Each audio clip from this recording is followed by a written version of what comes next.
عسلامة يا رب، إن شاء الله الناس الكل بخير. اليوم ولديتكم بروسيت تونسية زمنية تعمل 66 كيف، وديما الروسيت هذيا نشوها من الشارع. قلت خلينا نجربها في الدار، علاش ديما في الشارع حاجة الدار ديما خير من الشارع. وجربتها وجاتني بنة عالمية.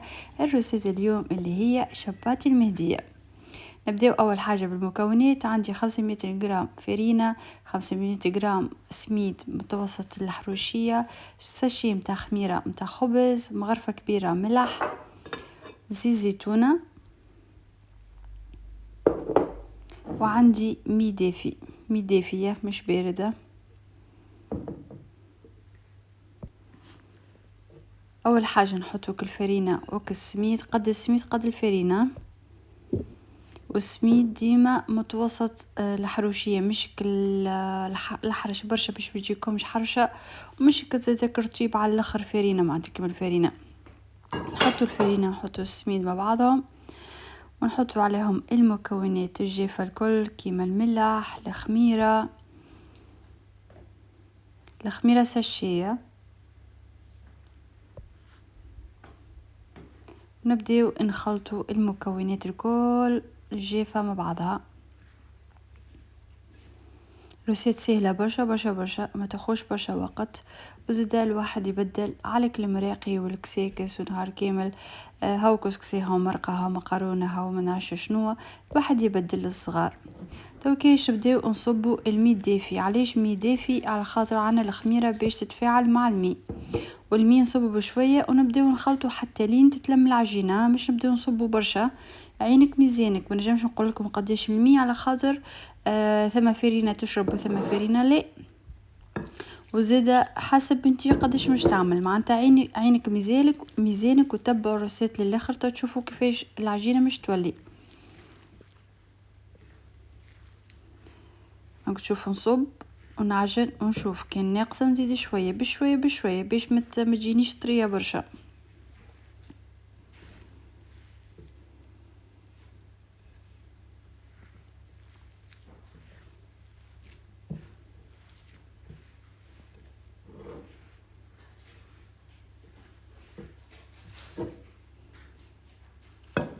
شفتها ناقصه شويه زدتها مي دافي. المي مش سخون، زاده مي دافي كيما نعملوا الخميره العادي.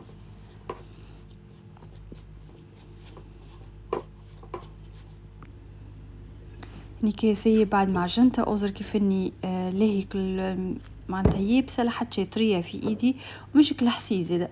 تو مش نلمها بهيك بكمشه زيت زيتونه.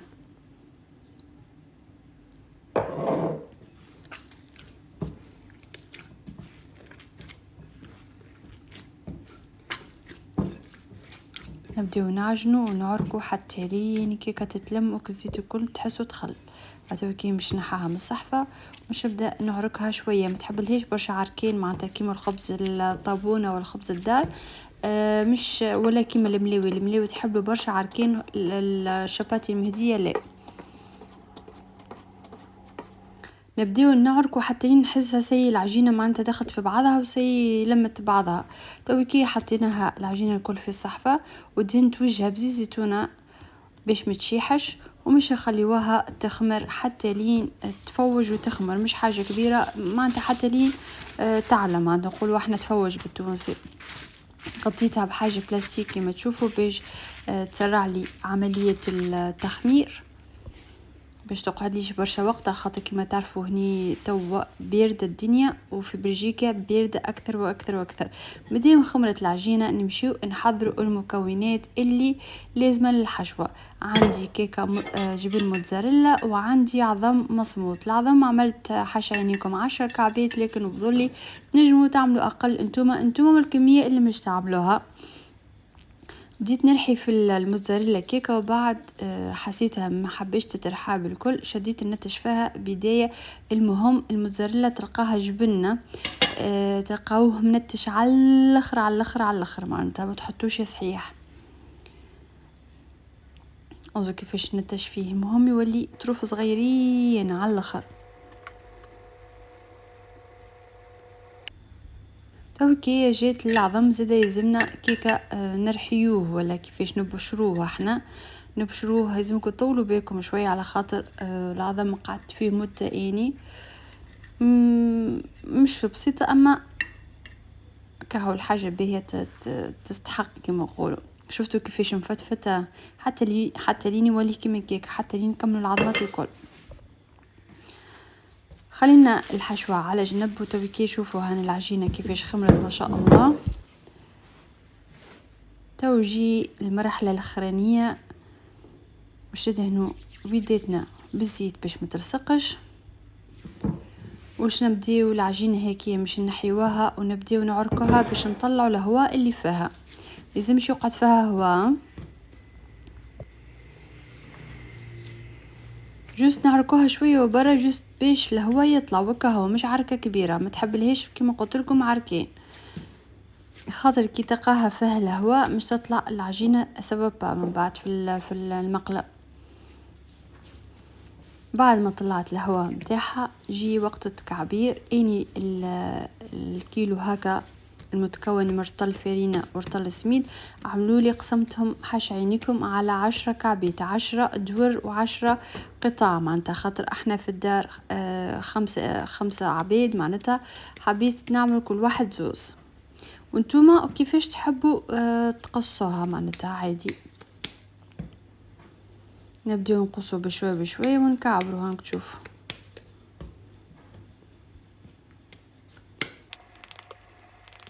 هني سرعت العملية باش الفيديو ما يطولش عليكم. كعبرتهم وقسمتهم 10 كعبات وبعد باش نستوي فيهم. بعد ما نستويوهم نغطيوهم بحاجة بلاستيك باش ما يعملوش القشرة على الوجه كما تشوفوا، حاجة بلاستيك باش ما يعملوش قشرة على الوجه وما يشيحوش. توكي باش نجيو اول كعبوره اوزو كيفاش نعمل فيها بدايه باش نزيد نطلع كان بيزيل فيها هواء، نطلع لها الهواء اللي فيها وكهو جوس نحركها وكهو، ومن بعد نمشيو للقلقال باش نشكلوا اكل عجينه كيما نحبوا. على فكره هنيكي اني نسيت حاجه، العجينه دوما تاخذوا كعبوره لازمكم تغطيو الباقي بالبلاستيك باش ميشي حاشيني هني نسيت. نبداو نحلو بالقلقال حتى لين تتحل بالباهي، وخاصة الحواف لازمها تتحل بالباهي على خاطر من بعد كي مش تحطها في الطاجين مش تلقاها متينة ومش بينا حتى طرف ومش تطلع معجنة من داخل وماهيش طايبة. ونبداو نخدمو على طول العرضة. هانك تشوفوا سي بعد ما حليتها وبعد ما عطتني الرهف اللي نحبو عليه جاو تويكية للتعمير الكعبات شباتي المهدية متاعي. نبداو بالحشوة. عندي صوص الثوم وتلقاو الروسيت في الفيديو متاع الملاوي، نحط لكم اللين اللوطة في صندوق الوصف. عندي الهريسة متاعنا بيان سور، عندي التن، عندي الفرماج المرحي، هكايا العظم اللي معناتها قديناه العظم معناتها البيضة، وهكايا جبن الموتزاريلا. ما تحبلهاش برشا مكونات، وانتم واش تحبوا تعملوا دجاج، تحبوا تعملوا اللي تحبوا، المهم الحشوه انتم اختياريه معناتها مش حاجه معناتها مش متربطوش بارواحكم بحاجه. تو كاين نعملوا فرشه واحده معناتها هريسه باش تطلع لنا بنينه، وتعرفوا احنا التوانسه ياسر نحبوا الهريسه. ومن بعد عملت فرشه زاده من صوص الثوم هيك جربوها ما كلش واش تسموا حتى طرف، كما قلت لكم الروسيت مش تلقاوها في وصفه الملاوي. من بعد نحطه في الوسط، وديما الحشوه نحطها في الوسط مش في الجنيبه باش ما تطلعنيش الكعبه مسخه معناتها ملبسه بالهريسه وبالكل، فهمتوا؟ تطلع لنا الكعيبه نظيفه خفيفه نظيفه معناتها. نعملوا شويه موتزاريلا، فرشه موتزاريلا، جبن موتزاريلا، ومن بعد فرشه طبقه معناتها الفرشه معناتها طبقه عظم شخشخه ما شاء الله، ومن بعد طبقه من التن، نجمو اللي ما ياكلش التن يعوض دجاج يعوض اللحم كيما تحبوا، وتبقى زدت هذه فرماج مرحي من عندي، حبيت الفرماج برشا اني نحب الفرماج نحبه هكا في الماكله. سي كملنا الطبقات متاعنا، وهاك تشوفوا ما خرجتش على جناب باش تجيني كما قلت لكم كعيبه نظيفه. تو كيش نهزو جنب ونحطوه على الاخر، ولا نستحق ولا سكينه ولا فرشيطه لا حتى شي. نبداو ننزلوا على جنيب باش كنحطوا الكعيبه متاعنا في وسط المقله ما تتحلش وما تطلعش الحشوه متاعها. راك تشوفوا كيفاش ننزل بصوابعي، تنزلوا بالباهي بالباهي. في الاثناء هيك حاطه مقله اني وبديت نطيب سيي باش يسخنوا، وتلقاه درجة الحرارة متوسطة، تخلي المقلة تسخن وبعد تنقص كي تحط الكعبة باش ما تجيكش نية. تو كي حطيت المقلة وشوفوا الحافة يلزمها مستوية باش تعطينا القاعدة.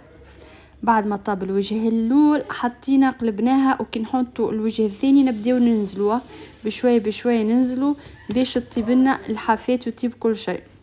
بعد ما طاب الجنب الثاني تو نحطوها كيكه في الوسط باش تعمل القاعده نتاعها وكهو كيما شبات المهديه بالضبط، وكيما الكعيبه هذه يعني تشوفوا ما شاء الله بنا على بنا. جربوها ماكمش باش تلموا حتى طرف. وهذا الشكل النهائي للروسيت نتاعنا للشبات المهديه.